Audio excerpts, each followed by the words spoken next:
안녕하십니까. 차구영 목사입니다. 오늘은 베델 성경 공부에 대하여 라는 제목으로 말씀을 나눌 때 함께 은혜가 되시기를 바랍니다. 천주교는 기독교가 아닙니다. 그죠?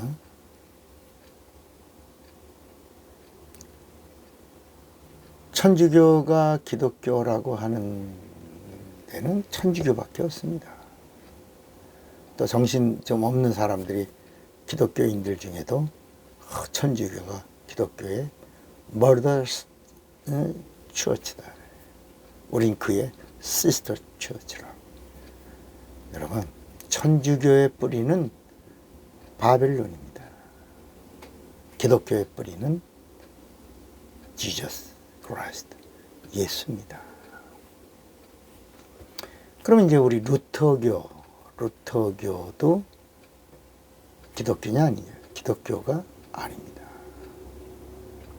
이 루터교는 천주교에서 마르틴 루터라는 신부가 1517년에 티첸버크 성당의 정문에 95개 조항을 내걸고 어떻게 돈소리에 따라 연옥에 있던 영혼이 천국으로 옮겨지냐? 토론하자. 토론에 붙였던 그것이 시발점이 돼서 그 당시 화이트 칼라들이 이제 운동을 일으키면서 천주교에서 루터교가 나온 겁니다. 그러니까 로마 천주교와 다른 천주교가 나온 겁니다. 이 루터교는 독일을 중심으로 유럽에 분포되어 있습니다. 루터교는 천주교와 색깔이 다른 옷을 입었지만 거기 천주교와 다르게 성경 중심 이렇게 성경을 성도들에게 돌려주는 그런 운동을 했지만 루터교는 로마 천주교회와 다른 새 천주교회입니다. 한국은 루터교가 기독교 안에 들어와 있습니다. 우리 기독교 안에 루터교가 아주 자리를 잘 잡고 있죠. 그러나 지금부터 한 25년 전에 세계 루터 교단이 로마 천주 교단으로 다시 들어가 버렸어요. 마르틴 루터가 나왔다가 그래서 그 교단이 이렇게 형성되다가 이게 재정이 없어가지고 다시 천주교에 들어가 버린 겁니다.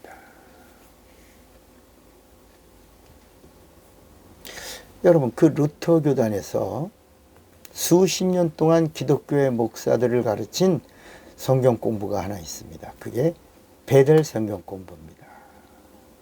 물론 저도 공부를 했습니다. 젊었을 때 16만 명의 목회자와 교회 지도자들이 공부를 했다고 자랑스럽게 발표하는 것을 봤습니다.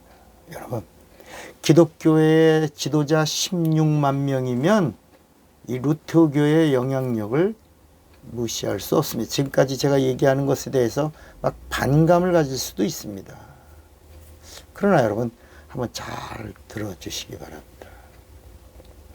이 베델 성경 공부는 지금도 유행병처럼 기독교 목사들을 가르치고 있습니다. 그런데 말입니다. 이 베델 성경 공부 교재 신약편 제3과 참 사람이신 예수 제목입니다. 3과 참 사람이신 예수 맞죠? 요람과 애기는 그는 한 여인에게서 나셨다. 그 다음에 이제 그 그림의 그림, 그 다음에 그림에 손과 먼지를 그려놓고 그림을 설명합니다. 그 그림 내용이 거기 뭐라 그러냐면 그는 예수예요. 예수는 세상의 참 피조물이기에 예수의 본성에는 인간에게 있던 모든 본질을 가지고 있었다. 이렇게 말합니다. 다시 한번 제가 읽어드릴게요. 예수는 세상의 참 피조물이기 때문에 예수의 본성에는 인간에게 있던 모든 본질을 가지고 있었다. 라고 말합니다. 그러니까 신성과 인성을 교묘하게 성경과 정반대로 설명합니다. 그러니까 베델 성경 공부의 핵심이 예수 그리스도에게 와서 완전히 변질이 되는 겁니다. 예수를 피조물로 묘사하고 피조물은 피조물인데 참 피조물이고 참 피조물인 예수가 흙에서 왔다 이렇게 그림을 그려놨습니다. 맞습니까? 그러나 예수 그리스도는 흙에서 사람이 되신 분이 아닙니다. 요한복음 1장 14절에 보면 말씀이 육신이 되어 사람의 모양으로 오신 하나님이라고. 그래서 말씀이 육신이 되어 우리 가운데 거하심에 우리가 그 영광을 보니 아버지의 독생자의 영광이요 은혜와 진리가 충만하더라. 빌립보서 2장 6절로부터 보면 예수는 근본 하나님의 본체시나 하나님과 동등됨을 취할 것으로 여기지 아니하시고 오히려 자기를 비워 종의 형체를 가져 사람들과 같이 되었고. 여러분, 예수가 누구예요? 사람을 지으신 창조주예요. 근데 사람을 지으신 창조주가 사람의 모양으로 나타나셨음에 자기를 낮추시고 죽기까지 복종하셨으니 곧 십자가에 죽으심이라. 성경은 이렇게 말씀하는 겁니다. 예수는 흙에서 지음받은 게 아니라 영이 육신을 입은 영체입니다. 말씀이 육신이 되어 그랬어요. 우리 인간은 흙에서 왔기 때문에 필경은 흙으로 가는 거예요. 이게 창세기 3장 19절의 말씀입니다. 흙에서 왔으니 흙으로 가는 겁니다. 우리 영은 하늘에서 왔으니 하늘로 가는 겁니다. 예수는 피조물이 아닙니다. 예수는 참 피조물도 아닙니다. 예수는 말씀이신 하나님이십니다.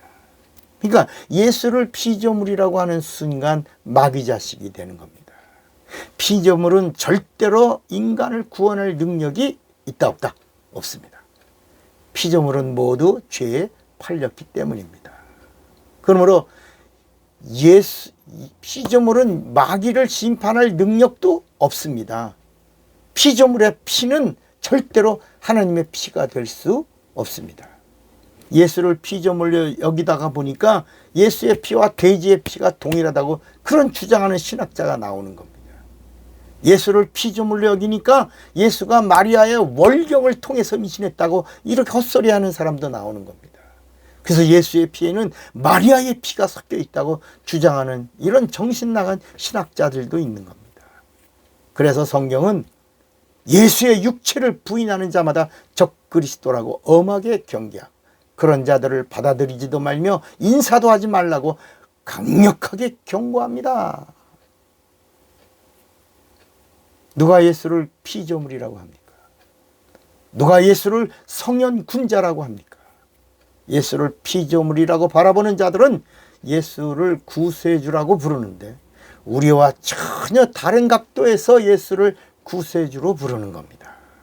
우리는 예수를 영원한 죄에서 구원해 주시는 구세주라고 부르는데 예수를 피조물로 여기는 자들은 영적인 죄가 아니고 혼적인 거나 환경의 구세주로 예수를 바라보는 거예요. 그래서 양로원 예수가 나오고 고아원 예수가 나오고 병원 예수가 나오고 복지관 예수가 나오고 자선사업가 예수가 나오고 학교 예수가 나오는 겁니다.